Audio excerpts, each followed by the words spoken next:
The Daily Brad Devotions. Today's reflection with Pastor Jeff Eliscopides. Ito po tanong ko sa inyo ngayon, na-experience nyo na po bang magkaroon ng broken relationship? Siguro may kaibigan ka o kapamilyang hindi mo na nakakausap. I don't know, maybe tampo, galit. Napakahirap po, di ba? Pero ang hirap na ito is nothing compared sa separation natin that we used to have with God because of our sins. Alam niyo po, yung tipong naramdaman niyo parang ang layo-layo ni Lord sa inyo. Sinubukan mong lumapit pero parang yung dasal mo hindi lumalampas dun sa bubong ng bahay niyo. Ang ginagawa natin, we pray harder, dasal tayo ng dasal. Linggo-linggo, nag-uto tayo sa simbahan, nag-aayuno, etc.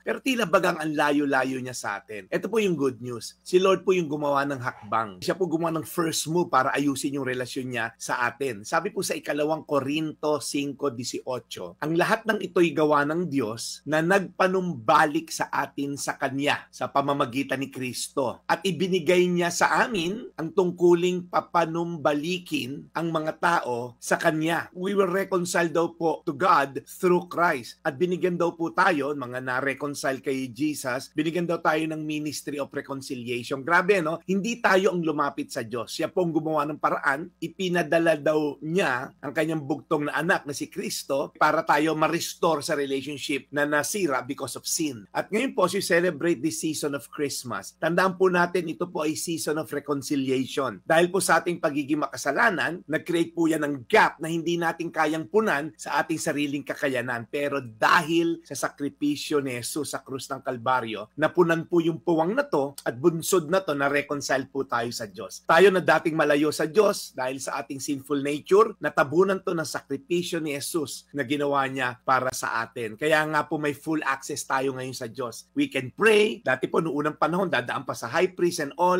hindi mo na kailangan po magsakripisyo. Kailangan mo lang tanggapin si Yesu Kristo at sundin ang kalooban niya. At isa pa po, no, dahil daw tayo yung na-reconcile, binigyan tayo ng misyon. Maging tulay din po tayo ma-reconcile yung mga ibang tao naman na malayo sa Diyos. Kaya ito po ang call to action natin. Ito ang challenge ko sa inyo ngayon, Huwebes ng umaga. Mayroon bang tao tayo na kailangan nating patawarin o kailangang hingan ng tawad? Ngayon po season na to, maraming reunion. Makikita-kita mga balikbayang kamag-anak, kung may hidwaan dahil whatever reason. Yung nanay mo, baka ngayon mo madadalaw, yung tatay mo, kapatid mo na hindi mo na kinakausap buong taon. Baka ngayon ang pagkakataon para ipakita mo na ang Pasko ay more than just the gift. It's a season of reconciliation. Baka ikaw ang kailangan mag-initiate ng proseso. Tandaan mo, ang Diyos ang unang gumawa ng hakbang para sa atin, para tayo ma-reconcile sa Kanya. 2 Korinto 5:18, ang lahat ng ito'y gawa ng Diyos na nagpanumbalik sa atin sa Kanya sa pamamagitan ni Kristo at ibinigay niya sa amin ang tungkuling papanumbalikin ang mga tao sa Kanya. Lord, marami pong salamat dahil again, Lord, sa panahon na to na ang Christmas ay naging masyadong materialism,